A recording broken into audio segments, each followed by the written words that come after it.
Баршаңызға сәлем достар, сіздермен бірге Нұргүл, менің каналыма қош келдіңіздер. Бүгін сіздермен өте оңай дайындалатын творог қосылған рогалик жасайтын боламыз.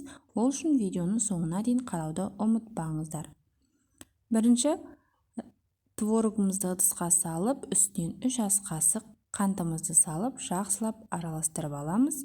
Сонан соң үстіне ерітілген сары майымызды салып, 1 шай қасық қопсытқыш салып араластырамыз да, сонан соң үстінен електен өткізілген ұнымызды салып қамыр илеп аламыз. Қамырымыз өте жұмсақ болады. Міне біздің қамырымыз дайын. Енді оны пакетке салып, жарты сағатқа мұздатқышқа қоямыз. Ал енді жарты сағат мұздатқышта тұрған қамырымызды алып, 2 бөлікке бөлеміз. Жаюға ыңғайлы болу үшін, сонан соң ұн себе отырып, дөңгелек етіп жайып алатын боламыз. Достар, егер менің каналыма тіркелмеген болсаңыздар, тіркеліп, пікір қалдыруды ұмытпаңыздар. Себебі алдағы уақытта түрлі рецепттермен бөлісетін боламын.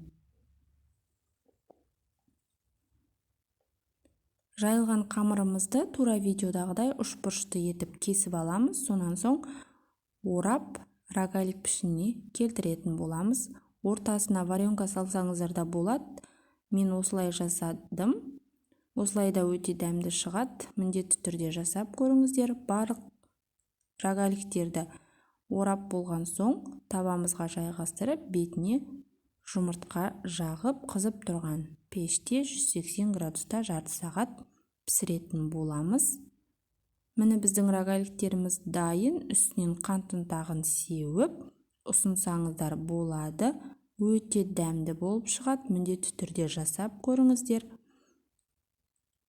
Видеоны соңына дейін қарағандарыңызға рахмет. Ас болсын.